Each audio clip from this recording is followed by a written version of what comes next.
सबका बहुत बहुत स्वागत है। आंख बंद कर लें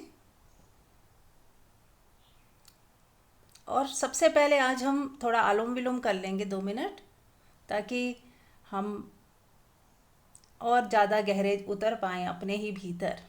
ये जो श्वास होती है उससे बहुत जल्दी हमारे अंदर छलांग लगती है हमारी आत्मा में।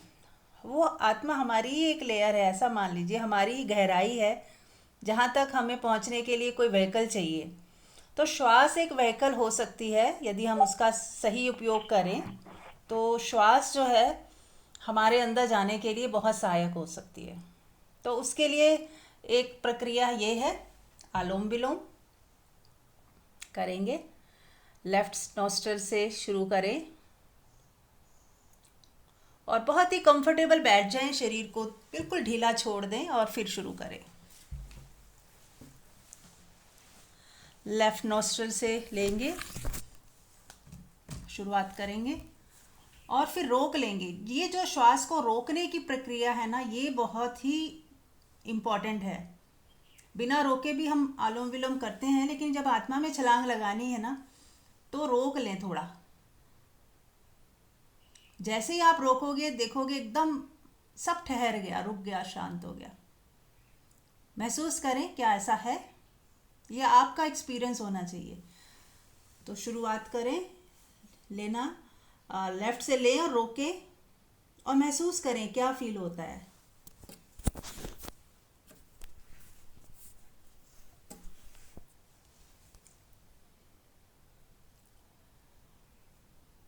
जैसे ही आप रोकते हो वैसे ही सब ठहर जाता है। महसूस करते रहें और बहुत ही प्रेम से लेना है। जल्दबाजी नहीं करनी, आवाज़ नहीं आनी चाहिए, बिना आवाज़ के।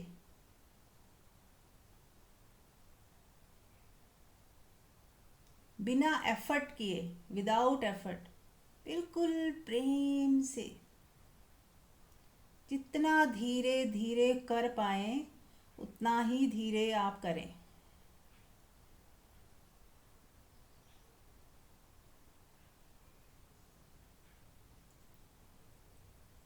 क्योंकि ये प्रक्रिया हम ध्यान में उतरने के लिए कर रहे हैं, तो इसको बहुत ही स्लो करना है, वेरी स्लो।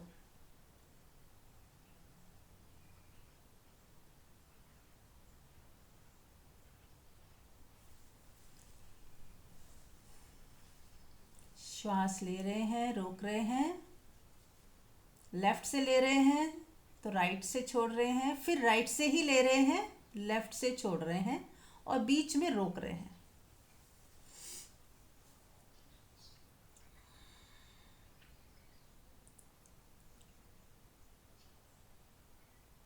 Please charge.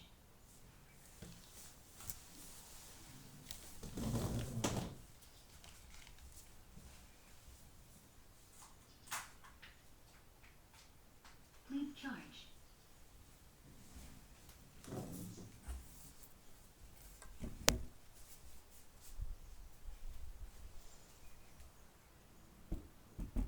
करते जाएं।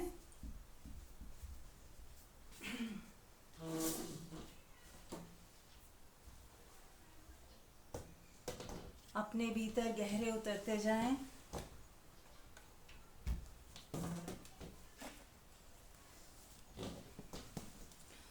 कुछ समझना नहीं, कुछ जानना नहीं, कुछ कहना नहीं, कुछ सुनना नहीं, बस स्वयं के भीतर उतरते जाएं।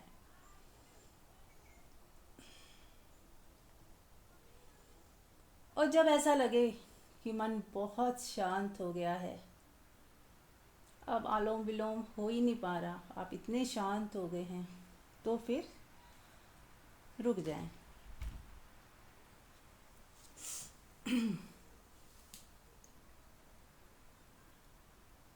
तो ये प्रक्रिया कितनी सरल है और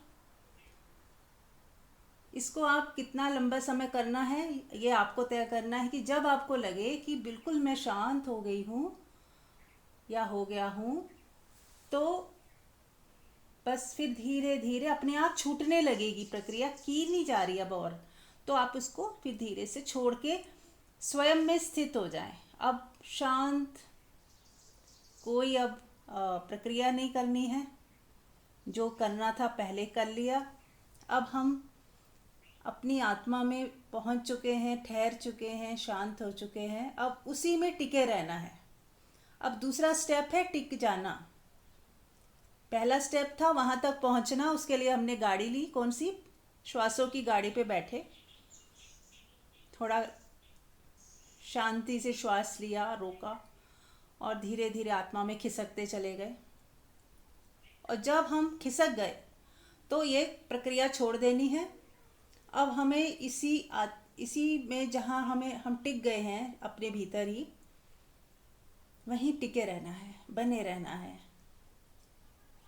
और बुद्धि नहीं लगानी, इसको कोई नाम मत दें, लेबल मत लगाएं कि मैं कहाँ पहुंची हूँ, मैं आत्मा में हूँ कि अभी पहुंची हूँ कि नहीं पहुंची हूँ। ये सारे द्वंद्व खड़े मत करें, प्रश्न सारे गिरा दें।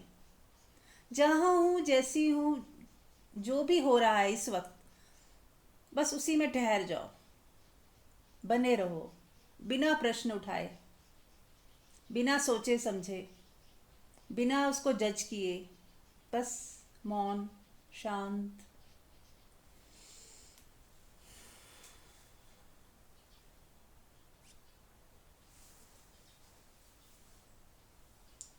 अब देखें कैसा लग रहा है।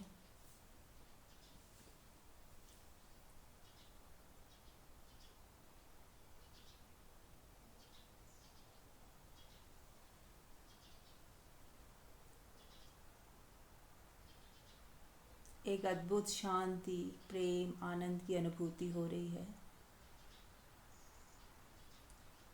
अब यहाँ एक खास बात ध्यान रखनी है कि हमें आनंद पाने के लिए भी ध्यान में हम नहीं उतर रहे हैं। आनंद हमें मिलता है स्वाभाविक, खुशी और सुकून स्वाभाविक मिल जाता है, लेकिन ये वासना भी ना रखें कि मुझे आनंद चाहिए, मुझे शांति चाहिए, प्रेम चाहिए। वो मिलने ही लगेगा। ऑफ कोर्स उसी तरफ चल रहे हैं हम, शांति और प्रेम की दिशा में बढ़ रहे हैं, पर इसको वासना जैसा भी नहीं बनाना कि मैं ध्यान करूँगा तो मुझे इसलिए ध्यान कर रहा हूँ कि मुझे आनंद मिलेगा। ये वासना भी नहीं रखनी है। या मुझे मुक्ति मिलेगी, मिलेगी, यहाँ पे क्या क्यों ऐसा कहा जा रहा है, ये वासना नहीं रखनी, क्योंकि ये वासना हमें फ्यूचर में ले जाती है। हमें ऐसा लगता है कि कुछ फ्यूचर में मिलेगा, अभी हम प्रयास करेंगे तो फ्यूचर में कुछ मिलेगा। तो इसीलिए वासना न रखते हुए इस क्षण का मजा लें, बस जैसा है जो है। आनंद समझ आ रहा है, नहीं समझ आ रहा, पर एक शांति तो महसूस हो ही रही है ना, एक सुकून सा तो मिल ही रहा है ना, बस इसी में सेटिस्फाइड हो जाएं।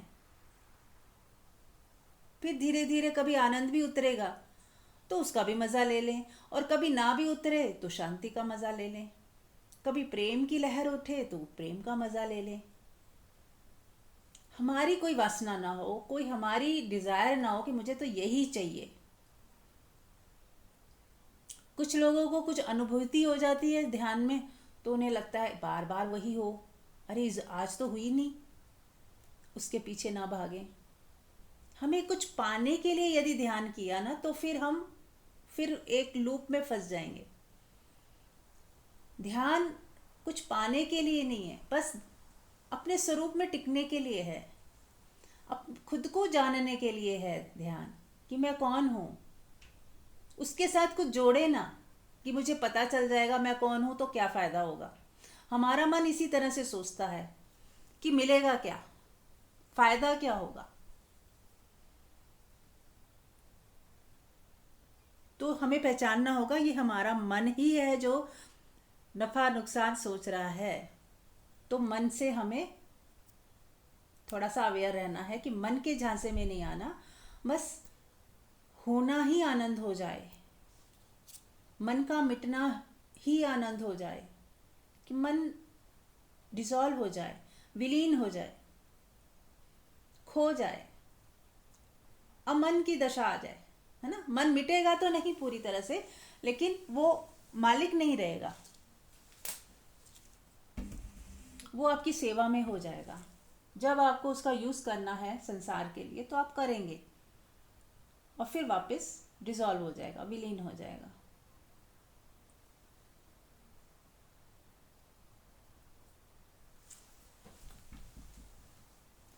तो जब जहाँ मन मालिक था, अब वो सेवक हो गया।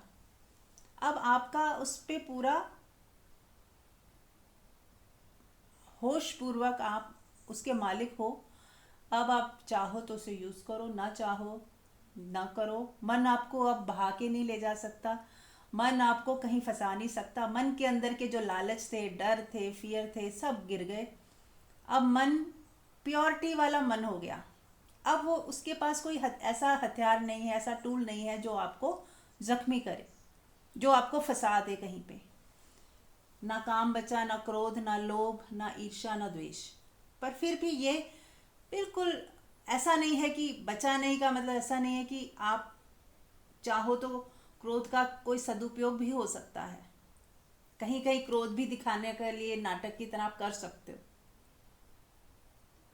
लेकिन आप कभी भी किसी का अहित नहीं चाह सकते।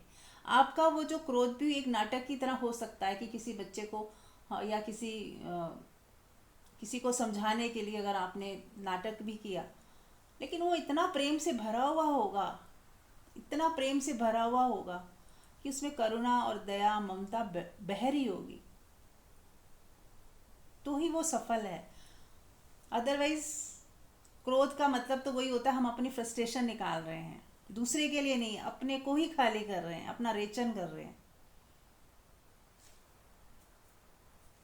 दूसरे का क्या अहित हो रहा है या हित हो रहा है उसकी तो कोई ख्याल ही नहीं। हम उसके उसके हम अपनी फ्रस्ट्रेशन के चंगुल में आ जाते हैं, और वो क्रोध को निकलना ही होता है ताकि हम खाली हो जाएं। तो वो बनता क्यों है? लालच की वजह से, डर की वजह से, इनसिक्योरिटी की वजह से, पोजेशन की वजह से। जब हम पोजेस करते हैं, कुछ चाहते हैं, और फिर उसके अनुसार कुछ नहीं हो रहा, तो हमें दुख होता है, गुस्सा आता है। कोई हमारे अनुकूल चल नहीं रहा तो गुस्सा आएगा, कोई हमसे ठीक से बात नहीं कर रहा तो गुस्सा आएगा, हमारी इच्छाएं की पूर्ति जो नहीं हो रही जहाँ पर, या जो नहीं कर रहा उसके ऊपर गुस्सा आएगा। तो हर चीज़ हमारे मुताबिक हो ऐसा ज़रूरी नहीं है, हर व्यक्ति हमारे हिसाब से चले ऐसा ज़रूरी नहीं है। हर व्यक्ति यूनिक है, हर सिचुएशन अलग है। तो हमें समझना पड़ेगा कि मेरी एक सोच है और उसके अनुकूल कुछ नहीं हो रहा तो हमें गुस्सा आता है। तो हम अपनी सोच को ही ख़त्म कर दें कि मेरी अब कोई सोच ही नहीं है, मेरी अब कोई अलग सोच ही ना रहे, मेरा कोई फ्रेम ही ना रहे अंदर कि ऐसा होना चाहिए, ऐसा नहीं होना चाहिए, यही सही है। अगर मेरी ऐसी कोई धारणा ही नहीं होगी तो मुझे क्यों गुस्सा आएगा? फिर सब ठीक हो गया। जैसे आप किसी के घर जाते हो तो पहले से ही आपने सोचा हुआ है कि मैं जाऊंगी तो ऐसा वो खातिरदारी करेगी, ऐसा मुझे चाय नाश्ता मिलेगा, या ऐसा वो हम बैठ के घंटों बात करेंगे। अब आप जाते हो तो ऐसा कुछ नहीं होता, तो आपको अरे बहुत ख़राब लगता है कि ये क्या हुआ, उसके पास समय ही नहीं था, वो कहीं जल्दबाजी में थी, तो उसने जल्दबाजी में आपको लगा कि उसको पास समय ही नहीं है, तो आप भी उठ के चले आए, तो कुछ हुआ ही नहीं वैसा जैसा आपने सोचा, तो आपको थोड़ा ख़राब लगेगा। लेकिन आपने कुछ सोचा ही नहीं, आप गए और देखा कि वो बिज़ी है तो आप चुपचाप आ गए, आपको बुरा ही नहीं लगा, क्योंकि कोई था ही नहीं, एक्सपेक्टेशन ही नहीं थी कि जाएंगे तो क्या होगा, क्या करना है हमें। हो जाता तो बहुत अच्छी बात थी, पर नहीं हुआ तो भी आप दुखी, परेशान, या आपके अंदर कुछ श्रिंक नहीं होगा। तो पूर्व धारणाएं जो होती हैं हमारे अंदर, पूर्व एक्सपेक्टेशंस जो होती हैं कि इसे तो ऐसे ही करना चाहिए था, हमें तो ऐसे ही मिलना चाहिए था, तो वो जो हमारी संभावनाएं, आशाएं हो जाती हैं, आशा बांध लेते हैं कहीं से, अब वो पूरी नहीं होती तो हमें फिर खराब लगता है। तो क्यों ना सारी आशाएं, सारी एक्सपेक्टेशन, सारी अपनी जो जजमेंट्स हैं वो हटा ही दें, खाली हो जाए बच्चे की तरह। अब छोटा बच्चा जाता है तो वो कुछ सोच के जाता है कुछ कि जाऊंगी जाऊंगा तो ऐसा होगा ऐसा होगा, कुछ नहीं, वो बस जा रहा है मस्ती में। ऐसे ही हम हो जाए मस्ती में जा रहे हैं, होगा होगा, नहीं हुआ नहीं हुआ, कोई इच्छा रख के नहीं गए, कुछ एक्सपेक्टेशन नहीं थी उस पल से। तो हर पल जो भी आ रहा है आपके आपकी ज़िंदगी में, उससे कोई एक्सपेक्टेशन ना रखें कि ऐसा ही होना चाहिए, तो फिर जो भी होगा आपको स्वीकार होगा कि ये तो नहीं होना चाहिए मेरी ज़िंदगी में। तो यदि वैसा हुआ तो दुख होगा ही अनिवार्य रूप से। और यदि कुछ भी नहीं है तो आप बस सहजता में ले लोगे उसे, ठीक है जो है सो है, अब मुझे क्या करना है, मेरा क्या रोल है, अब मुझे वो सोचना है, बस इतनी बात है। तो बहुत आप अपने दुखों को परेशानियों को कट डाउन कर सकते हैं, राइट। चलिए अब आप सबकी बारी है, अब आप बताएं, कोई प्रश्न है किसी का? मीरा जी प्रणाम। प्रणाम, हाँ जी सुप्रिया। मीरा जी अंजू मामा भी सुन रही हैं। ओके। मैं हॉस्पिटल में हूँ, वो भी सुन रही हैं। जी जी जी। जी ओके।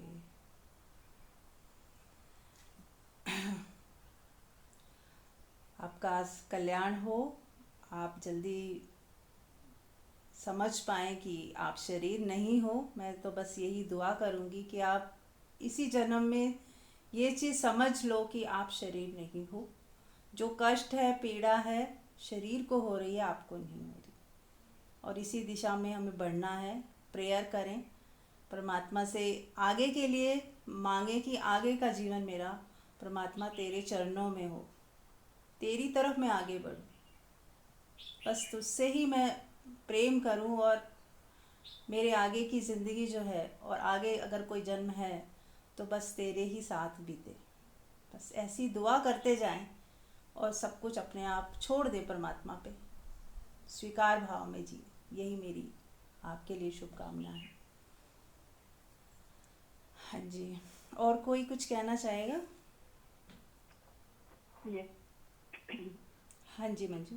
आज आज महावीर जयंती है। मैं सभी को महावीर जयंती की शुभकामनाएं दूंगी जी और थोड़ा सा बोलूंगी भी महावीर के ऊपर। जी। महावीर का जो मैसेज है हमारे लिए, महावीर उन्हें क्यों कहा जाता है महावीर? हम यूजुअली ये समझते हैं जो बहुत व्यक्ति बलशाली है फिजिकली, हमारा ध्यान, क्योंकि हम बॉडी ओरिएंटेड हैं, तो एकदम से ये दिमाग में आता है महावीर का मतलब बहुत कोई बलशाली व्यक्तित्व की बात हो रही है, व्यक्ति की बात हो रही है।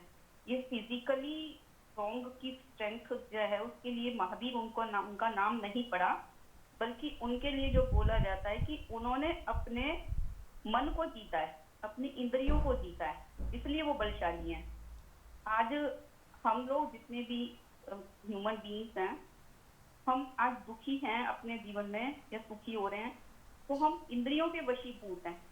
इंद्रियां हमेशा बहिर्मुखी होती हैं, मन हमेशा बहिर्मुखी होता है, एक्सट्रोवर्ट होता है, वो बाहर ही सुख ढूंढता है, कभी रिश्ते नातों में, कभी मटेरियलिस्टिक चीजों में, मेरा घर हो, ऐसा हो, मेरे बच्चे ऐसे कर लें, मेरा ये हो जाए, मतलब सिर्फ उसका बाहर संसार सुंदर उसका वो होने के लिए अपनी इच्छाएं रखता रहता है और वो उन्हीं ही में ट्रैप्ड रहता है। और इसलिए वो सुख की तलाश में दुखी रहता है कि उसकी जब वो सब कुछ ना कुछ कामनाएं टूटती रहती हैं, वो बच्चे हैं नहीं बात सुन रहे, या मनचाहे ढंग से उसको जीवन जीने का मौका नहीं मिल रहा, तो वो दुखी होता रहता है। अगर हो जाती हैं उसकी इच्छाएं पूरी तो वो दुखी हो जाता है। लेकिन महावीर का मकसद ही ये है कि उन्होंने अपनी इंद्रियों को और अपने मन के वो मालिक हो गए हैं, तो अब उन्हें कोई दुखी सुखी नहीं कर सकता। सबसे बड़ा उनका यही संदेश है महावीर का। आज महावीर जयंती है तो इसलिए लगा कि चलो भगवान महावीर की बात की जाए। वो उन्होंने भगवान महावीर ने कोई जैन धर्म नहीं दिया। जैन धर्म जो था वो उनके सिद्धांतों को सुन के लोगों ने अपने आप ही उसका नाम जैन नाम दे दिया। जैन का मतलब होता है जिन, जितेंद्र, यानी कि जिनका जिस अर्थ ही एक तरह से ये होता है कि जिसका विध्वंस होके थोड़ा सा अपभ्रंश होके जैन बन गया, जिनका मतलब ही ये है जीतने वाला, मतलब जो अपनी इंद्रियों को जीत ले, अपने मन को जीत ले।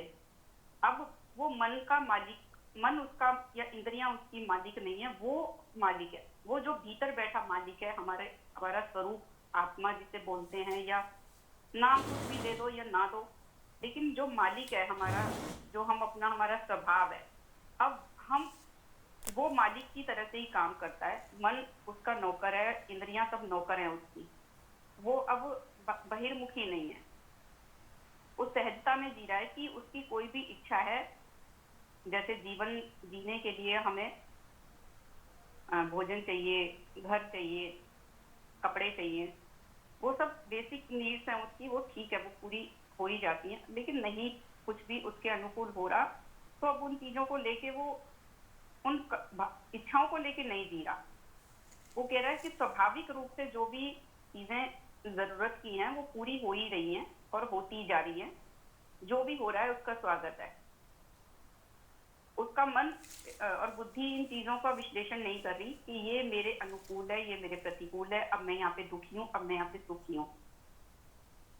तो जिन जो शब्द है उसका अपभ्रंश होके लोगों ने जैन रख दिया। और एक भगवान महावीर के बारे में जैसे वो निर्वस्त्र हुए, तो वो निर्वस्त्र हुए क्यों थे? आज जितने भी उनके अनुयायी हैं वो कहते हैं जो जैन मुनि होते हैं वो निर्वस्त्र हो जाते हैं। उन्हें नहीं पता कि भगवान महावीर को तो निर्वस्त्र जो हुए थे वो उनके अंदर निर्दोषता घटी थी, वो एक हैपनिंग थी। क्योंकि जैसे एक बच्चा होता है वो कहीं पे भी उसे नहीं पता कि ये अभी वो शरीर से अटैच्ड नहीं है, उसको नहीं पता होता कि मैं कपड़े कहीं पे भी उतार लूं या मैं बिना कपड़ों के घूम रहा हूं तो लोग हंसेंगे या मुझे देख के क्या सोचेंगे, क्योंकि अभी उसके अंदर वो बॉडी कॉन्शियसनेस वाली फीलिंग नहीं आई। तो महावीर के साथ ध्यान करते हुए, साधना करते हुए वो निर्दोषता बच्चों वाली घट गई। वो बच्चों की तरह से निर्दोष हो गए, तो उन्हें वस्त्रों का पता ही नहीं लगा कि मेरा ये शरीर है और इससे मुझे वस्त्र भी पहनने चाहिए। तो ये भगवान महावीर के साथ हुआ। अब बाकी जो उनके आगे जितने जैन मुनि होते हैं वो निर्वस्त्र इंटेंशनली होते हैं। तो किसी का भी, हम कहते हैं किसी की, जो भी जितने बुद्ध लोग हुए हैं, एनलाइटन लोग हुए हैं, हम उनके जैसे नहीं बन सकते, उनका हम अनुसरण नहीं कर सकते, हम अपने ही जैसे हैं। हमें परमात्मा ने गुलाब का फूल बनने के लिए भेजा है तो हम गुलाब का फूल ही बनेंगे। ऐसा नहीं है कि लोगों को व्हाइट कलर का फूल, मोतिया का फूल पसंद है तो अब हम भी कोशिश करें हम भी मोतिया का फूल बन जाए। ये बाहरी हो जाएगा, आडंबर हो जाएगा।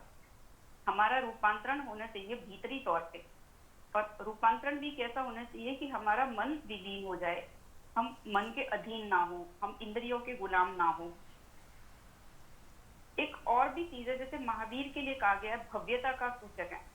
अब कोई सुन के सोच सकता है कि एक व्यक्ति जो निर्वस्त्र है और आग बंद किए जंगल में बैठा हुआ है, साधना कर रहा है, उसके जीवन में क्या भव्यता हो सकती है? लेकिन महावीर के अनुसार भव्यता का मतलब ये है कि अब वो भविष्य उन्मुख नहीं है, वो वर्तमान में ही है और वर्तमान में ही वो आनंदित हैं।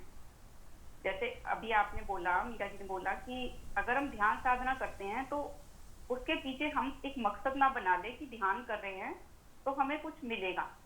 जब हम ध्यान में जाते हैं तो वो ध्यान में जब हम चले जाते हैं, अपने उस सत्य स्वरूप में चले जाते हैं, तो वो उसका स्वरूप ही आनंद है, शांति है। वो एक अपने आप ही उसका बाई प्रोडक्ट है। वो हमें महसूस होने लगता है कि जैसे ध्यान में चले गए हैं, अब मन विलीन हो गया। जैसे हम सोते हैं तो नींद बहुत सुखद लगती है क्योंकि हम उसमें सब भूल जाते हैं, और अगर कुछ सपने भी आ रहे होते हैं तो हमें उनका भान नहीं होता ना, जब जागते हैं तो याद आते हैं, तो इसलिए नींद सुखद लगती है। तो ऐसे ही ध्यान तो एक होशपूर्ण नींद है, उसमें होश है लेकिन कोई उसमें ना भूतकाल है ना भविष्य है, तो हम बिल्कुल वर्तमान में स्थित हैं। तो ध्यान करना ही अपने आप में आनंद देने वाली घटना है, उसको हम ला नहीं सकते, वो हैपनिंग है। ऐसे ही जब हम कोई दान करते हैं तो लोग अक्सर सोचते हैं कि दान करेंगे तो हमें पुण्य मिलेगा। तो उन्होंने दान का कुछ फल चाहा है कि हमें पुण्य मिलेगा, जबकि पुण्य अगर उन्होंने सोचा कि पुण्य मिलेगा तो वो दान एक जिसे कहते हैं कि उसमें ना कुछ मिलावट हो गई, शुद्धता खत्म हो गई, उसकी प्योरिटी खत्म हो गई। दान देना ही अपने आप में आनंददायी होता है। जब हम किसी को देते हैं तो एक अंदर एक खुशी की पुलक हमारे अंदर आती है कि ये हाथ दे रहे हैं और उस व्यक्ति के कि परमात्मा तूने मुझे माध्यम बनाया, मेरे को इस योग्य बनाया। आज मेरे को कल मेरे को किसी से मदद चाहिए थी, आज मैं किसी की मदद कर पा रहा हूँ। तो जैसे हमने कई बार पहले भी बोला है, यहाँ पे ओशो की बात याद आती है कि दान दक्षिणा इसलिए बोला गया है कि दान जब हम दे रहे हैं तो दक्षिणा उसको याद देते हैं कि धन्यवाद कि उसने हमारा दान को स्वीकार किया। अगर कोई हमसे दान ही ना लेने को वाला हो तो हम किसको देंगे? तो सारा खेल क्या है कि सिर्फ अपने अंदर एक ये सोच का है कि कृत्य ही अपने आप में आनंददायी है। अब कोई नृत्य करता है या गाना गाता है तो उसको ये थोड़ा ही होता है कि मुझे कोई अप्रिशिएट करेगा तो मुझे खुशी मिलेगी। ऐसा होता है यूजुअली कि लोग पब्लिकली डांस करते हैं या गाना गाते हैं तो उनके अंदर ये होता है कि जितने लोग मुझे अप्रिशिएट करेंगे, या हम फेसबुक पे कुछ पोस्ट डालते हैं, अपनी फोटो डालते हैं तो वो देखते हैं हमें कितने लाइक्स मिले हैं। तो हमने अब अपनी खुशी को डिपेंडेंट कर दिया कि कोई हमें अप्रूवल देगा तो हम खुश होंगे। लेकिन अपने आप में देखा जाए, अगर कोई सच में व्यक्ति ध्यानस्थ है तो जो कृत्य है वो ही अपने आप में आनंददायी है, नृत्य ही अपने आप में आनंददायी है, गाना गाना ही अपने आप में आनंददायी है। क्योंकि गाना जब हम गाते हैं तो हमें इतना मजा आ रहा होता है हमारे अंदर। हमें मजा क्यों आ रहा होता है? अकेले मान लो बैठ के गा रहे हैं और मजा आ रहा है तो कुछ हमारे भीतर ऐसा हो रहा है कि जो गाना गा के खुशी उसे मिल रही है, अपने आप को ही मिल रही है, खुद को ही खुशी मिल रही है। हम खुद ही गा रहे हैं, खुद को ही सुना रहे हैं और हम बहुत खुश हो रहे हैं। जैसे एक मुझे चीज याद आ रही है यहाँ पे कि जो नानक थे उन्होंने कोई जब तब साधना कुछ नहीं की, लेकिन मैंने उनके बारे में जो ओशो से सुना कि वो सिर्फ गाते थे और गाना ही उनका ध्यान हो जाता था। इतने तल्लीन हो जाते थे गाने में कि उनके लिए ना भूत ना भविष्य, सिर्फ वर्तमान में होके वो गा रहे होते थे, इतने तल्लीनता से गा रहे होते थे। तो हमारा कोई भी कृत्य ध्यान हो सकता है जब हम उसमें ही करने में आनंदित हैं। जैसे हम मान लो कोई घर का काम कर रहे हैं, कुछ भी कर रहे हैं, झाड़ू लगा रहे हैं, अपने घर में डस्टिंग कर रहे हैं, खाना बना रहे हैं, खाना खा रहे हैं, नहा रहे हैं, जितनी भी हमारी रोजमर्रा की क्रियाएं हैं तो उनको करने के हम ये थोड़ी सोचेंगे कि अब हम नहाएंगे तो हमें मजा खुशी मिलेगी। हम नहा रहे हैं, नहाने में ही हम आनंदित हैं, मजा आ रहा है। उस पानी की जो भी उसका टेम्परेचर है, सूदिंग है हमारी बॉडी के लिए, हम उसको एंजॉय कर रहे हैं। तो वही हमारे लिए ध्यान हो गया। चलते फिरते हम चल रहे हैं तो हम देख रहे हैं कि हमारा शरीर चल रहा है, उसको चलना भी एक ध्यान हो गया। तो कोई भी कृत्य हमारे लिए ध्यान हो सकता है। अब कोई बेड पे ही है मान लो और वो कुछ नहीं कर सक रहा, तो वो सिर्फ परमात्मा के लिए यही कहे कि परमात्मा तू मुझे जिस हाल में रखे मैं राजी हूं। अगर वो इतना सच में ही कह दे और उसके चेहरे पे एक स्माइल आ जाए तो मैं सच बताती हूँ कि उसकी प्रार्थना परमात्मा तक पहुंच जाएगी। फिर उसके लिए जो बेस्ट होगा, उसके लिए सर्वाइवल होगा, उसको ठीक होना होगा या उसको अगले बर्थ की जर्नी में जाना होगा, वो उसके लिए सुखद पूर्ण हो जाएगा। वो उसके लिए एक दुखदाई घटना नहीं होगी। क्योंकि कहते हैं अंतिम समय में जिस भाव दशा में हम शरीर को छोड़ते हैं, हमारा नेक्स्ट बर्थ फिर उसी के साथ हमारी एक कंटिन्यूटी होती है। जैसे ओशो ने कहा है कि नींद एक छोटी मौत है और मौत एक बड़ी नींद है। जैसे रात को हमें अगर नींद अच्छी आती है तो हमारा दिन अगला अच्छा जाता है, ऐसे ही अगर हम सुखपूर्ण भाव से परमात्मा को सुपुर्द करके, परमात्मा जो तेरी मर्जी, और हम उस चीज को एक दुखद ना सोच के कि ये दुख भरा, ऐसा भगवान तूने मुझे क्या दिखा दिया, ऐसा क्षण क्यों आया, अगर वो अपनी भाव दशा को ही बदल दे तो वो जब उसका अगला जन्म होगा तो वो अगले जन्म में उसका बर्थ होते ही के साथ ही उसके अंदर जो वाइब्रेशंस होंगी, जो फीलिंग्स होंगी, वो खुशी की ही होंगी। और जिस घर में भी उसका जन्म होगा वहां पे भी लोग उसके आने का वेलकम करेंगे, वो भी खुश होंगे। तो हमारा जो सारा जीवन का बागडोर है, जीवन की बागडोर है, हम खुश रहना चाहें, दुखी रहना चाहें, परमात्मा के साथ जीना चाहें, कि रिश्तों को ही सब कुछ समझ के जीना चाहें, ये सारी चीज हमारे हाथ में होती हैं। बस सुनने से हम एक दूसरे के, परमात्मा ही बोल रहा है, किसी के मुख को यूज कर रहा है और किसी के कानों को यूज करके परमात्मा ही सुन रहा है। जब हम इस भाव दशा में होते हैं कि परमात्मा ही बोल रहा है और परमात्मा ही सुन रहा है, तो वहां पे एक फीलिंग ही एक अलग तरह की आ जाती है, डिवाइन फीलिंग आ जाती है। इसीलिए सत्संग सुनते हुए इतना मजा आता है, सत्संग का इतना महत्व है। सत्संग और ध्यान ये सुनना ही आनंददायी है। ऐसा नहीं है कि हम सत्संग सुनेंगे तो बाद में उसका मजा आएगा। जैसे खाना खा रहे हैं तो खाना खाते हुए ही मजा आता है, खाने का तो खत्म हो जाने के बाद थोड़ी ना उसका पता होता है, बस एक मेमोरी रह जाती है कि खाना बहुत स्वाद था, तो वो मेमोरी बन जाती है जो हमारे लिए वो भी सुखदायी होती है। लेकिन खाने को ही अगर हम आनंद भाव से खा रहे हैं, या हम जो भी कृत्य कर रहे हैं, सांस भी ले रहे हैं, तो उसको भी अगर हम ये सोचते हैं परमात्मा की पूजा चल रही है सांस श्वास श्वास से, तो हमारा जीवन बहुत सुंदर होता चला जाए। यही आज महावीर का संदेश है। मैंने मतलब छोटा सा मुझे एक पॉइंट याद आया महावीर का, कि उन्होंने भव्यता आखिर क्या बोली है, क्यों बोली है। मैंने इस चीज को समझा कि चिंतन मनन मेरे भीतर चला, और ये एक्सप्लेनेशन जो भी है ये अपने आप ही भीतर से एक परमात्मा ने इंटरप्रिटेशन इसकी की है, वो अपने आप ही हो गई है। तो आप लोगों को बताएंगे आपको कैसा लगा, और कुछ पूछना चाहेंगे तो आपका स्वागत। हेलो। हाँ जी। नमस्ते जी। मैं तो खो ही गई, आपकी बातें सुनती जा रही और पता ही चला कहाँ पहुंच गई। मैं तो इतनी अच्छी तरह इतना सब कुछ इतना अच्छा बताया है कि बहुत ही ज्यादा, मैं तो बिल्कुल ही खो गई थी सुनते सुनते। बहुत ही सुंदर इंटरप्रेशन की है आपने, कितनी चीजें वो बहुत ही आसानी से समझा दी। थैंक यू जी। थैंक यू आपका, आपसे आपका आनंद मुझे फील हो रहा है, मैं भी आनंदित, मेरा भी आनंद बहुत सारा बढ़ गया। Thank you so much. हाँ जी। हाँ जी, प्रणाम लीला जी, प्रणाम मंजू जी। प्रणाम संध्या जी। बहुत जी, मंजू जी बहुत सुंदर बोला। आत्मा तब समझी जा रही है, आप तो के सत्संग से, मीरा जी का सत्संग आपका शक्ति बढ़ती ही जा रही है। Thank you, thank you, thank you, love you all. Thank you, love you too. Meena ji आप म्यूट कर लें। मीनाक्षी, हाँ जी। और कोई कुछ पूछना चाह रहे हैं मंजू जी से? ठीक है, थैंक यू मंजू जी, आपने बहुत ही सुंदर बताया। आज महावीर जयंती है तो हम सब महावीर, भगवान महावीर को प्रणाम करते हैं। मन ही मन सब भगवान महावीर को याद करें, उन्हें नमस्कार करें, प्रणाम करें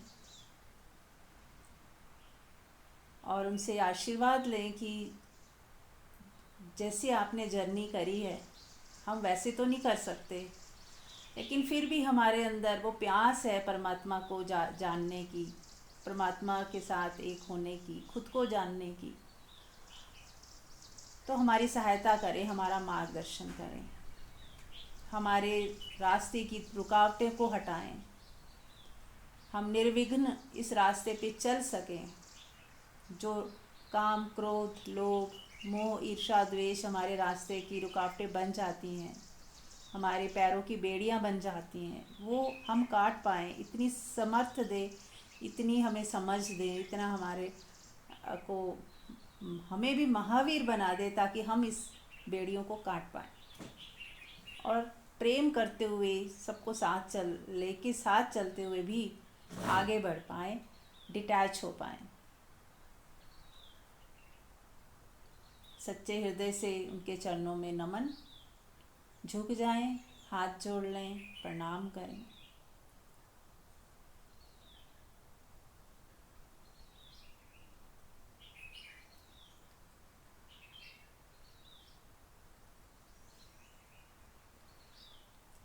महसूस करें कि जैसे वो आपको आशीर्वाद दे रहे हैं, मुस्कुरा रहे हैं। खूब ढेर सारी ब्लेसिंग्स आपको मिल रही हैं, हम सबको मिल रही हैं।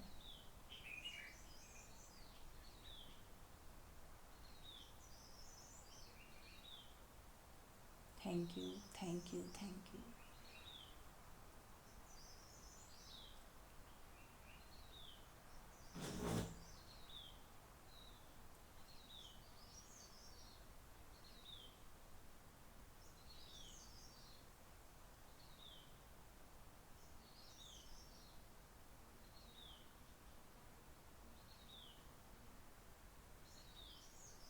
देखिए कैसा लग रहा है इस मौन के क्षण में, इस प्रेम के क्षण में।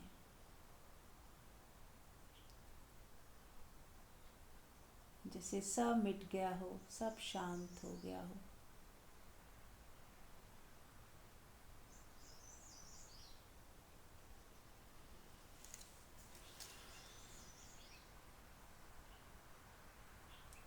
और इसी गहराई में बने हुए सत्संग सुनते रहें। तो जैसे महावीर ने बोला,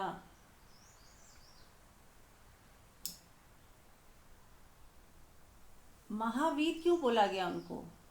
महावीर मतलब उनका नाम नहीं था महावीर, वर्धमान था शायद, लेकिन महावीर उनको बोला गया ताकि क्योंकि उन्होंने आत्मा परमात्मा का रास्ता चुना और बहुत ही कठिनाई से और बहुत संघर्ष किया। कई कई दिन भूखे रहते थे। वो ऐसा सोचते थे कि अगर प्रभु चाहेगा मुझे ज़िंदा रखना तो कोई ना कोई मेरे को खाना खिला ही देगा, और उस पर भी शर्त रखते थे कि यदि ऐसा ऐसा कुछ होगा तो ही मैं खाना खाऊंगा। तो परमात्मा वो भी पूरा करता था, ऐसी वैसा वैसा कुछ हो जाता था जैसा वो चाहते थे, और फिर वो भोजन कर लेते थे। परमात्मा का इशारा समझते थे कि परमात्मा चाह रहे हैं कि मैं भोजन करूं। पर हमें इतने कष्टों से गुजरने की ज़रूरत नहीं है।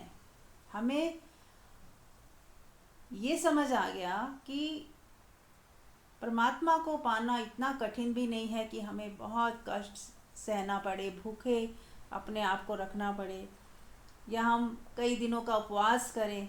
तो कुछ लोग इसी में उलझ जाते हैं, उपवास रख रहे हैं, अपनी कर्म कांडों में ही उलझ के रह जाते हैं। आत्मा से फिर वो दूर रह जाते हैं और मन को ही स्ट्रॉन्ग करते चले जाते हैं, अपनी ईगो को ही स्ट्रॉन्ग करते चले जाते हैं।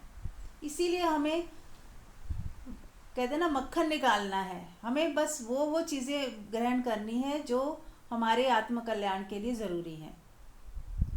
जैसे मंजू जी ने कहा वो निर्दोष थे, तो हमें वो निर्दोषता को ग्रहण करना है उनकी। वो संकल्पवान थे, वो एक ही दिशा में बढ़ रहे थे आगे। फिर चाहे जो हो, जो कष्ट आए, जो भी हो मेरे साथ, मुझे एक ही दिशा में बढ़ना है। तो वैसे ही हमारी भी एक ही दिशा हो, परमात्मा या खुद को जानना, कि मैं खुद को जानूंगा और इस जन्म मरण के साइकिल से मुझे बाहर आना है हर हाल में। चाहे कितने कष्ट उठाने पड़े या कुछ भी, किसी चीज़ का भी सामना करना पड़े, जो भी कॉन्सिक्वेंसेस हों, मैं तैयार हूँ। फिर जो मिले सो मिले, जो छूटे वो छूटे।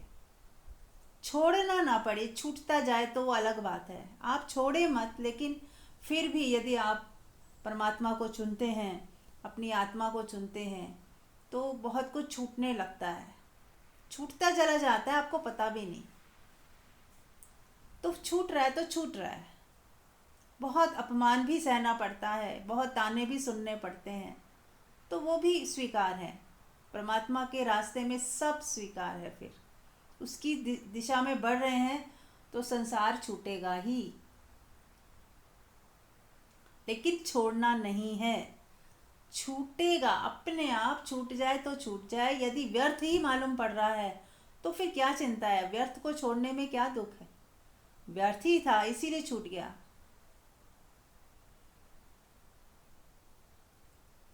लेकिन हम ऐसे छोटे बच्चे जैसे हैं जो पत्थरों को भी हीरा समझकर पकड़ के रखते हैं, और यदि कोई उससे छुड़वाए तो वो रोते हैं। पर यदि यही बच्चा बड़ा हो जाए और जब उसे पता लगे कि ये तो पत्थर है, तो खुद ही फेंक देगा। उसको व्यर्थता का बोध हो गया कि नहीं, ये तो पत्थर है, किसी काम के नहीं है। तो ऐसे ही जैसे जब जितना जितना हमें व्यर्थता का बोध होता जाएगा,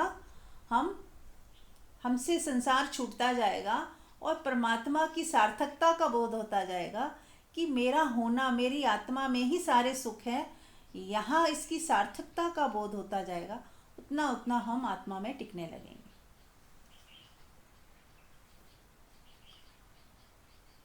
दूसरा, मंजू जी ने जो कहा नग्नता का, कि वो नग्न थे, तो वहाँ से मुझे एक ओशो की बात याद आई कि जैसे इस दुनिया में हर व्यक्ति ने बहुत सारे मखौटे पहने हुए हैं, उसका रियल सेल्फ कुछ होता है, ऊपर से वो कुछ और दिखाता है। कई मखौटे, एक भी नहीं, कई, कहीं लालच का मुखौटा, कहीं अच्छा बन के दिखाने का मुखौटा, कहीं मैं बहुत बहुत ये हूँ, मैं वो हूँ, ये सारे मुखौटे हैं जो हमने पहने हुए हैं। कहीं रिश्तों का, संबंधों का मुखौटा। तो इन मुखौटों की आड़ में हम बहुत कुछ गलत कर लेते हैं, अपने को छुपा लेते हैं, अपने को ढांक लेते हैं। अंदर तो हमारे कटुता होती है, बाहर मुस्कुरा के बहुत अच्छा दिखाते हैं कि मैं बहुत अच्छा इंसान हूँ। अंदर लालच होता है और बाहर दान करके हम दिखाते हैं कि हमारे अंदर तो कोई लालच है ही नहीं। तो ये मखौटे ओढ़ना, मोरालिटी इसको कहते हैं, कि ऊपर से दिखाओ कि हम अच्छे हैं, लेकिन भीतर से हम वही अपनी सारी गंदगी को छुपा लेते हैं। जैसे कोई कूड़ा हो, कहीं घर में बहुत गंदगी हो, लेकिन कोई उस गंदगी को ना साफ करे, ऊपर कालीन बिछा ले उसी गंदगी के ऊपर, तो देखने में तो सुंदर लगेगा, कूड़ा दिख ही नहीं रहा, लेकिन भीतर नीचे तो है ना। वो कूड़ा क्या करेगा, धीरे धीरे उस कालीन को भी खा जाएगा, कालीन को मैला कर देगा और कालीन भी गलने लगेगा किसी दिन। म्यूट कर लें सृष्टि जी।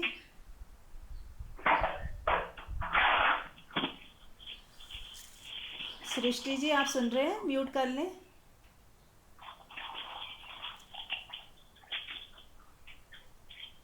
हाँ जी, थैंक यू सो मच। जैसे ज्वाइन करते हैं तुरंत म्यूट कर लिया करें, ये याद रखें। एनीवे, कोई बात नहीं, हो जाता है, सबसे हो जाता है। तो जो मखौटे हमने पहने हैं, हमें उनको उतारना है एक एक करके, कि नहीं, ये सत्य नहीं है, मैं जैसा हूँ मैं वैसा ही आ जाऊँ सामने। यदि ओशो ने कहा कि यदि तुम चोर हो तो बोलो कि हाँ हूँ मैं चोर, मेरे अंदर ये अभी है बुराई, तो फिर वो कितने दिन टिकेगी। होते तो हम चोर हैं, लेकिन ऊपर से दिखाते हैं कि हम, हमारे जैसा पवित्र इंसान कोई नहीं है। तो वो चोरी करने का जो भाव अंदर है, किसी को धोखा देने का, ठगी करने का, लालची मन जो है, उसको हम ऐसे सोचते हैं ये तो सभी करते हैं ना, इतना तो चलता है। लेकिन यदि हम सच में ही नग्न खड़े हो जाएं कि नहीं, मैं हूँ, मेरे अंदर है ये कमी, मैं लालची बन जाता हूँ, लालच में आ जाता हूँ, ठग लेता हूँ, किसी को धोखा दे देता हूँ, तो आप क्या इसको रख पाओगे? ऐसा देखने के बाद क्या आप ऐसे रह पाओगे? तुरंत आपको बदलना ही पड़ेगा। लेकिन हम क्या है, ढांक लेते हैं और अपने को अच्छा दिखाते हैं और समझते हैं कि नहीं, हम अच्छे ही हैं, ये तो कुछ नहीं है, ये तो छोटा छोटा तो चलता है, ये तो दुनिया में, संसार में जीने के लिए ये तो छोटा सा, कोई फ़र्क नहीं पड़ता। ऐसा हम अपने को समझा लेते हैं, ढांक लेते हैं, मखौटा ओढ़ लेते हैं, और वो जो विषय हमारी कटुता थी, हमारी बुराई थी, वो बनी ही रहती है और बढ़ती जाती है। लालच है तो लालच बढ़ता जाएगा, द्वेष है तो द्वेष बढ़ता जाता है। ऊपर ऊपर से हम बहुत प्रेम शो करते हैं कि नहीं नहीं, हमारे अंदर तो कोई है ही नहीं कुछ, अंदर ही अंदर हम उसकी जड़ें काटने में लगे होते हैं कि मौका मिला नहीं और हमने उसका नुकसान किया नहीं। तो ये सब क्या है, कहाँ से आ गया फिर? क्योंकि हमने जड़ से नहीं उखाड़ा था उसे, हमने इतने ढांक लिया उसे, मखौटे पहन लिए।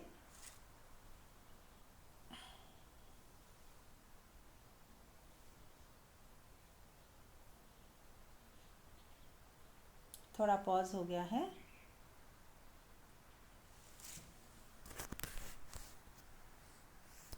One second. बाहर हम कुछ और बन के दिखाते हैं।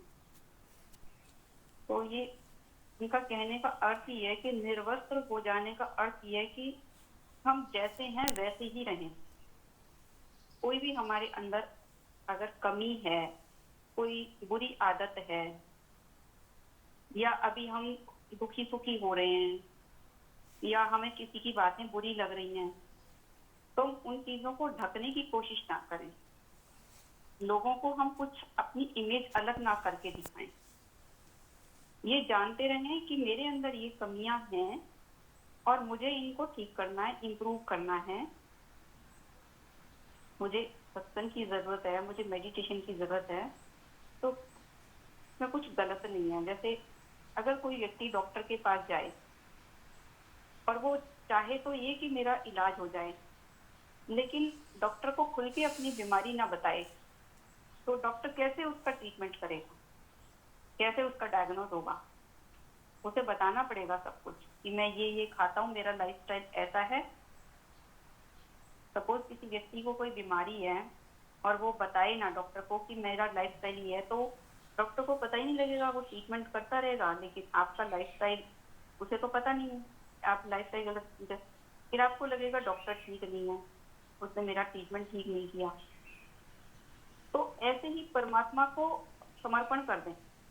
मैं हूं तो हूँ, मेरे अंदर ये कमियां हैं, तो हम बाहर लोगों को कुछ और ना शो करें कि मैं अच्छा हूँ, मैं अच्छी हूँ, मेरे अंदर कोई कमी नहीं है।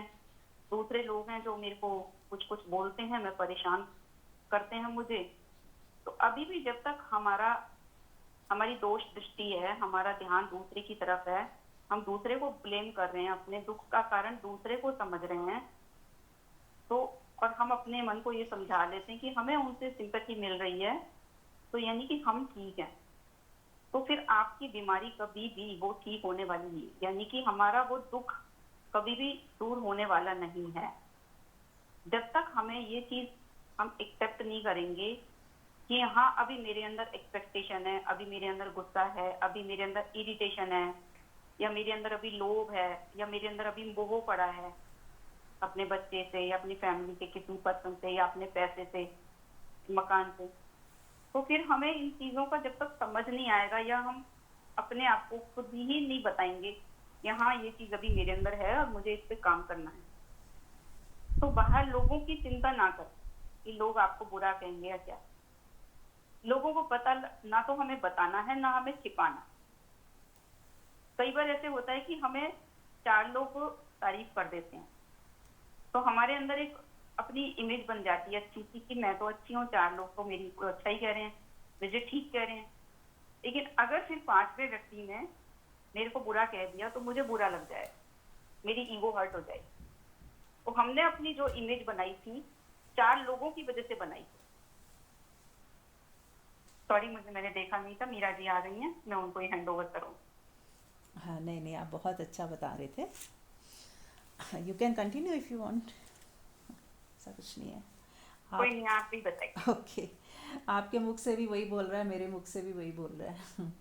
हाँ जी, तो बस आंख बंद करके करती हूँ तो पता नहीं चलता कि डिस्कनेक्ट हो गया, तो कोई बात नहीं। तो बस यही है कि जो हम जैसे हैं उसको यदि हम वैसा देख लें ना नगन अपने ओरिजिनल में कि नहीं है मेरे अंदर ये कमी, तो तुरंत ठीक हो जाएगी। ऐसा नहीं कि हाँ है तो है। अगर ऐसा भी सोच लिया ना फिर हम ढीठ से हो गए कि अरे है तो अब क्या, मैं तो ऐसी ही हूँ। ऐसे भी लोग देखे हैं मैंने। वो स्वीकार तो करते हैं पर उसे वो पॉजिटिव ले लेते हैं कि है तो है, उसको ठीक नहीं करते। तो हमें उसको ठीक करना है, यानी ठीक करने का मतलब कि समझना है कि गलत चीज़ गलत है, इसको हटाना ही ठीक है, इसको बदलना ही ठीक है।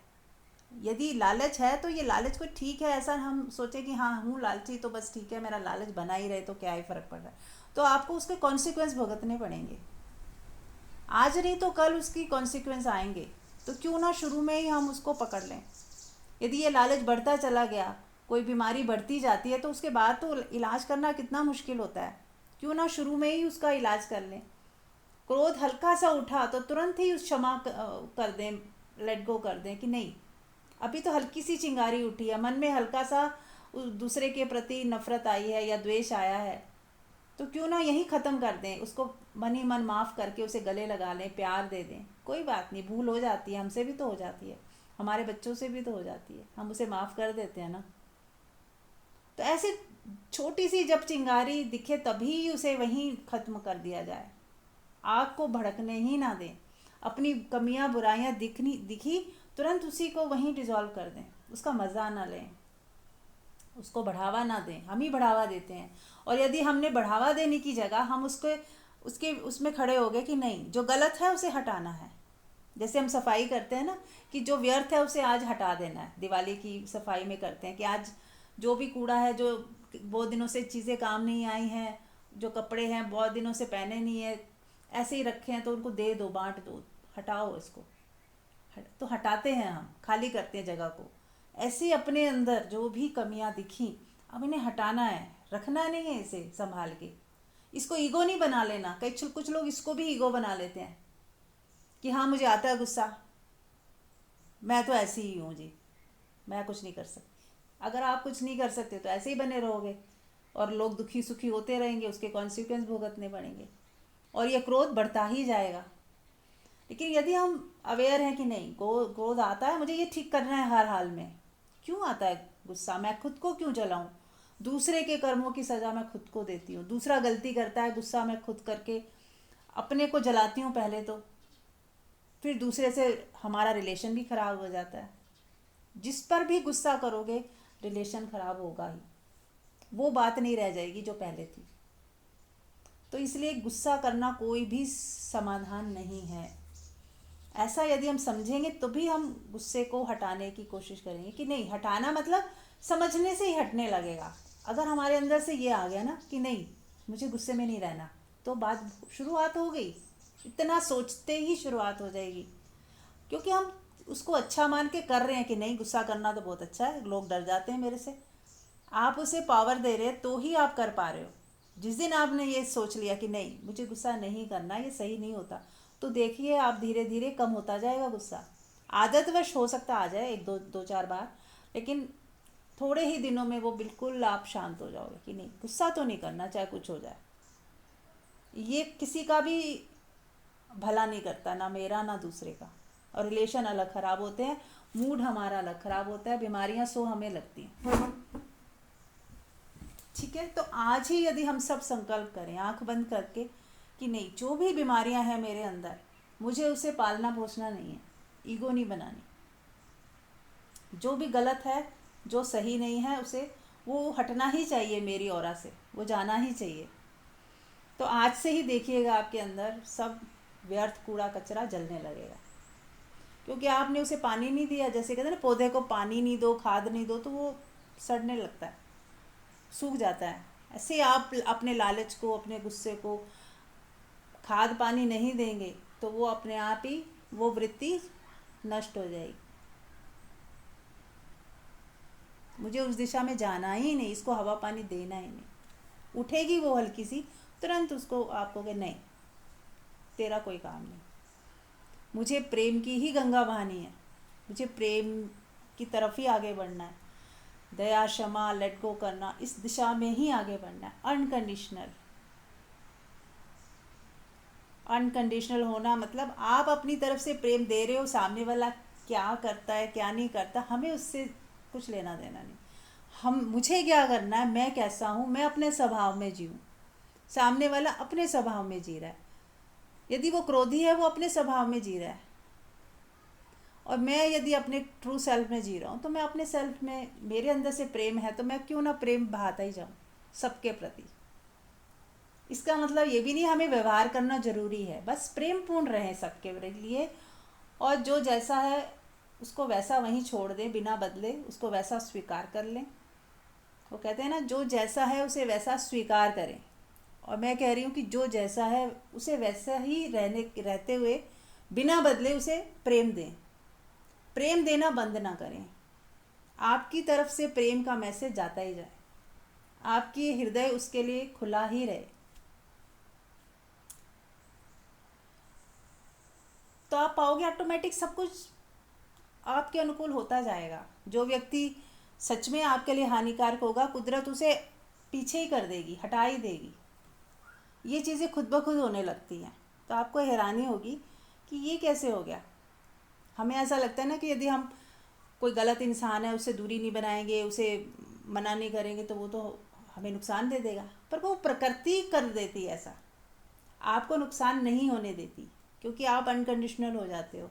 आप परमात्मा की तरह इतने पावरफुल हो जाते हो कि जो नेगेटिविटी होती है वो आपसे कोसों दूर हटा दी जाती है, आपके नज़दीक ही नहीं आती, आ ही नहीं सकती। तो ये खेल चलता है फिर। तो बिना किसी डर के अनकंडीशनल हो जाए, कोई नुकसान नहीं होने वाला। ठीक है, यस। कोई कुछ पूछना चाहता है?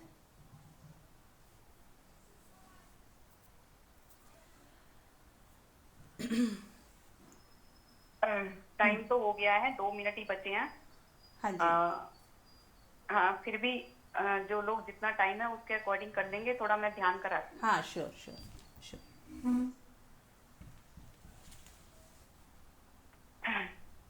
सब लोग आंख बंद करके ना, जो मैं बोलूंगी ना आप उसे फील करें। बस आप थोड़ी देर में देखेंगे, आप फील करते करते पता नहीं कौन से जोन में पहुंच जाएंगे।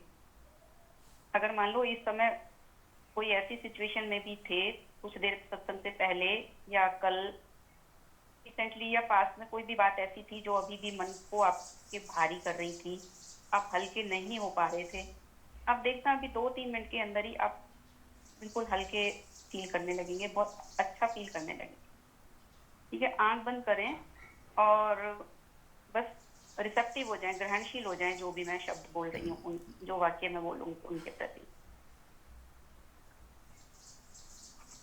आप अपने फेस पे एक प्यारी सी स्माइल लेके आएंगे, बोलेंगे आई एम वेरी हैप्पी।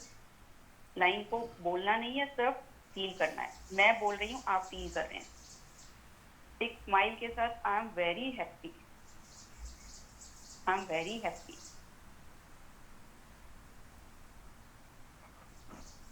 अब दोनों बाजुओं को अपने इस तरह से, जैसे ताकत आ जाती है शरीर में, इस तरह से हाथों को, बाजुओं को ऐसे फील करें जैसे हम किसी से कहते हैं ना कि बहुत स्ट्रांग हो तुम। तो आप फील कर रहे हैं I am very energetic, I am very energetic. इस चीज को फील करते जाएं, I am very energetic, I am very energetic.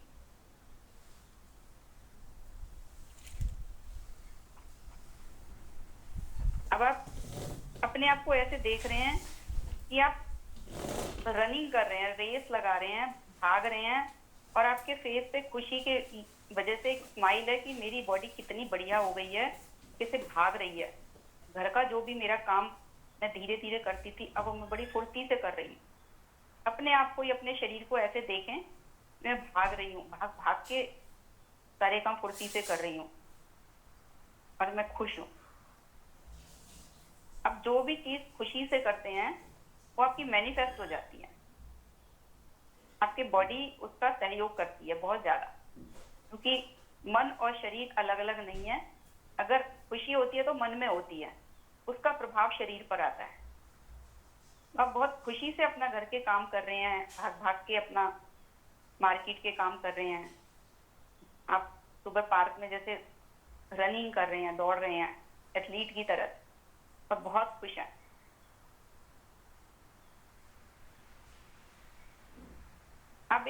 अब आप ऐसी फीलिंग ला रहे हैं आप अपने अंदर कि आपके दोनों हाथ जुड़े हुए हैं और आप परमात्मा का धन्यवाद कर रहे हैं। शुक्र है परमात्मा तेरा, शुक्र है, शुक्र है, मेरे जीवन में सब कुछ ठीक होता चला जा रहा है। हे परमात्मा तेरा लाख लाख शुक्रिया, सब ठीक होता चला जा रहा है। अफर्मेशन हमेशा प्रेजेंट कॉन्टिन्यूअस टेंस में दें, जो मैं बोल रही हूँ ऐसे नहीं है सब ठीक हो जाएगा, फ्यूचर ओरिएंटेड नहीं, सब प्रेजेंट में हो रहा है।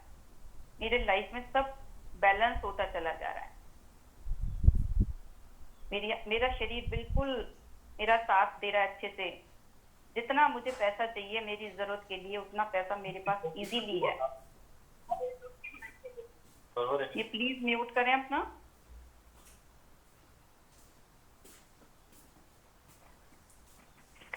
आप परमात्मा को हाथ जोड़ के धन्यवाद कर रहे हैं, मेरा शरीर बिल्कुल मेरा सहयोग कर रहा है, मेरे पास जितना पैसा मुझे चाहिए वैसा मेरे पास पैसा है। अगर मुझे कहीं जाना है, कोई मेरी जरूरत है, तो ट्रेवल करने के लिए कन्वीनियंटली मेरे पास पैसा है, सब साधन है। हर लाइन के बाद आप बोलें शुक्र है परमात्मा तेरा शुक्र है, परमात्मा तेरा शुक्र है, मेरे पास इतने पैसे हैं और मेरा शरीर सहयोग कर रहा है और मेरे लिए वो रास्ते खुलते जा रहे हैं। जहां भी मैं जाना चाहती हूँ और मैं परमात्मा की तरफ बढ़ रही हूँ, मेरी यात्रा बहुत सुंदर है, मेरे कदम सही दिशा में जा रहे हैं। मेरा हर कृत्य, मेरा हर एक्शन, मेरी हर फीलिंग, हर थॉट सबके लिए कल्याणकारी है। मैं एक डिवाइन एंजल हूं और जो भी कार्य मेरे से होता है, जो भी शब्द मेरे मुंह से निकलते हैं, सब सबके लिए कल्याणकारी। सारे संसार में जो भी लोग मुझे दिखते हैं सभी की तरफ मेरा प्रेम बहने लगता है।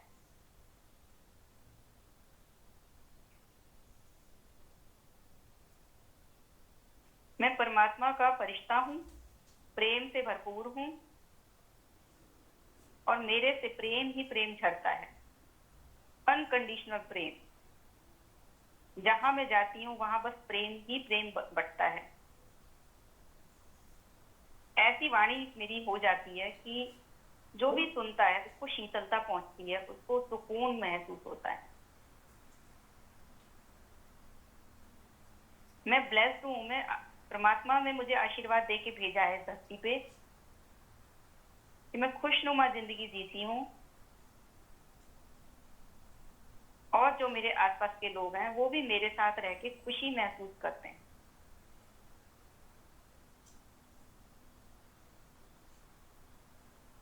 मेरे चारों तरफ हरियाली ही हरियाली है।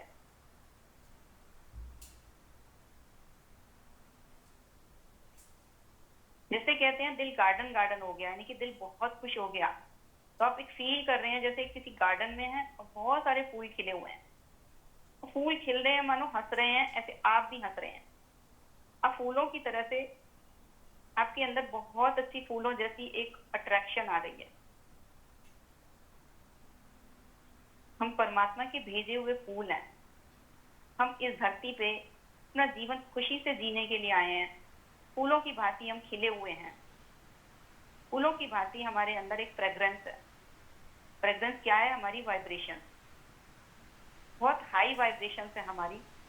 और मेरे आसपास चारों तरफ एक वाइब्रेशन से, मेरी से एक ऐसा ऑरा क्रिएट हो गया है कि जो भी वहां पे आसपास आ रहा है उस ऑरा में वो भी खुश हो रहा है। अपने परिवार के जिन लोगों को भी आप चाहते हैं कि वो खुश रहने लगे, आप ऐसा फील करें वो आपके साथ बैठे हुए हैं, बहुत खुश हो रहे हैं।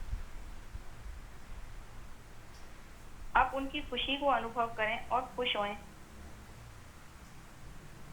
मेरी खुशी इन तक भी पहुंच गई।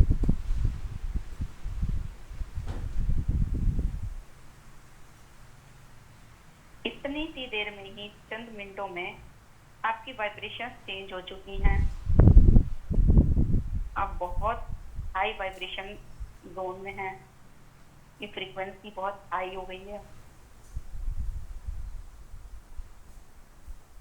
और ये सब आपके हाथ में। आप जब चाहें ऐसी फीलिंग में जी सकते हैं। खुशी किसी चीज से नहीं मिलती, खुशी किसी बाहरी परिस्थिति से नहीं मिलती, कहीं जाके नहीं मिलती। खुशी हमारी अपनी प्रॉपर्टी है। हम किसी भी टाइम अगर मान लो थोड़ा डाउन भी हो गए हैं, कोई किसी सिचुएशन से हम जूझ रहे हैं, तो तुरंत आप अपने आप को ही ऐसे फिर से खुशनुमा माहौल में लेके आएंगे। आपकी वो सिचुएशन अपने आप ही सॉल्व हो जाएगी। बस आप ये जाने कि मेरा एक डिवाइन कनेक्शन है परमात्मा से माँ के वोंब में, माँ के गर्भ में जो बच्चा होता है उसे कुछ नहीं करना पड़ता, ऑटोमेटिकली माँ की नाभि से उसके अंदर कॉर्ड से जिससे वो जुड़ा हुआ है सब पहुंच रहा है। ऐसे ही आप अपना बस कनेक्शन परमात्मा से फील करें और परमात्मा आपको सब कुछ देता चला जाता है।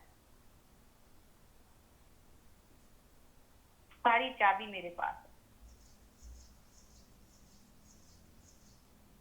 आज मैं बहुत खुश हूँ, मैं सम्राटों का सम्राट हूँ। मुझे बाहर से कुछ नहीं चाहिए। खुशी मेरी आंतरिक प्रॉपर्टी है, मेरे पास हमेशा है।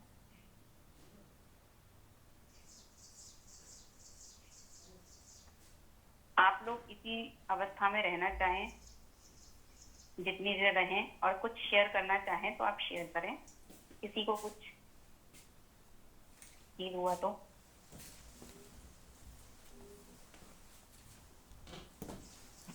मुझे सच में यही फील हुआ कि जो भी मतलब मुझे कुछ एक कंप्लेन या कुछ चाहती थी तो वो नहीं आई, और ये लगा कि सच में ही वो पूरी हो गई है जो मेरी विश है। सामने वाला भी खुश है और मैं भी खुश हूँ और सब कुछ मिलता जा रहा है, तो एक अंदर वाकई में ही खुशी फील हुई मुझे। Thank you Manju. ये खुशी हमारी सबसे बड़ी प्रेयर है। खुश रहना ही हमारी, थैंक यू करना और खुश रहना हमारी प्रेयर है। आज तक हमें ये सिखाया गया भगवान से मांगो, मंदिर में जाओ, प्रसाद चढ़ाओ, उससे अपनी बोलो तेरे को ये चाहिए वो चाहिए, लेकिन हमारे पास ये चाबी है, हम ही परमात्मा है। हम खुश रहते हैं, धन्यवाद की फीलिंग में रहते हैं, तो हमारे ऊपर वो शावरिंग होने लगती है ब्लेसिंग्स की। हमें बस उसके लिए अपने आप को तैयारी रखनी है कि हम खुश हैं और हम थैंकफुलनेस में, तो ये स्वतः होता चला जाता है। यही प्रेयर है।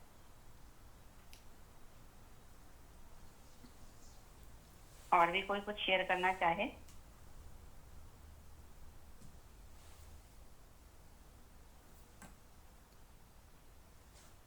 हाँ, मैं शेयर करना चाहूँगी कि जो आपने बोला ना कि आप परमात्मा के गर्भ में हो, ये बहुत ही सुंदर पंक्ति लगी कि यदि हर व्यक्ति हर वक्त ही ऐसा सोचे कि मैं परमात्मा के गर्भ में हूँ या परमात्मा की गोद में हूँ, तो सारे डर, चिंता, फिक्र सब दूर हो जाएंगे। जैसे बच्चा माँ की गोद में कितना सुरक्षित फील करता है, और जब वो अपने माँ के गर्भ में होता है तो उसको कुछ पता ही नहीं, कुछ है ही नहीं, डर ही नहीं, कोई मन ही पैदा नहीं हुआ, कोई लालच नहीं, कोई लोभ नहीं। ऐसे ही जब आप परमात्मा की गोद में हैं, उसके गर्भ में हैं, तो हर वक्त ऐसा ही महसूस करें कि ये पूरा अस्तित्व जो है परमात्मा का वोम्ब है और आप उसके अंदर सुरक्षित हो। तो मैं सुरक्षित हूँ, ये भाव जब रखेंगे तो फिर आपका कोई भी, आपको डर नहीं लगेगा किसी भी तरह का। जो हम डरते रहते हैं, मन है जो कपता रहता है, उसे लगता है मैं अकेला हूँ, बहुत दीनहीन हूँ। लेकिन जब आप परमात्मा के गर्भ में हैं और सुरक्षित है तो बस बात बन गई। ये छोटी सी बात भी यदि क्लिक हो जाए तो बहुत बदल सकता है जीवन। Thank you. Thank you. सच्चाई है ये सच्चाई है। बिल्कुल। तो बने ही रहे परमात्मा की वोम में, जो जितना जिसके पास समय है बने रहें और उसका आनंद उठाएं, और मन ही मन दोहराते रहें, मैं सुरक्षित हूँ, मैं सुरक्षित हूँ, मैं परमात्मा की गोद में हूँ, मैं परमात्मा ने मुझे चारों तरफ से सुरक्षा कवच दिया हुआ है और मुझे अब कोई चिंता की बात नहीं, मेरे लिए अब कोई भी चिंता की बात नहीं। मैं पूरी तरह से सुरक्षित हूँ, मैं पूरी तरह से सुरक्षित हूँ, मैं पूरी तरह से सुरक्षित हूँ। इसको गहरा अपने अंदर दोहराते जाएं और गहरे जाने दें। जितना आप इसको महसूस करोगे, बोलोगे, उतना वो जो डर है हमारे भीतर वो गायब हो जाएगा। तो मन ही मन दोहराएं, मैं सुरक्षित हूँ, मैं सुरक्षित हूँ, मैं सुरक्षित हूँ, मैं परमात्मा के गर्भ में हूँ, मैं सुरक्षित हूँ, मैं सुरक्षित हूँ, मैं सुरक्षित। बने रहें इसी अवस्था में। Thank you so much.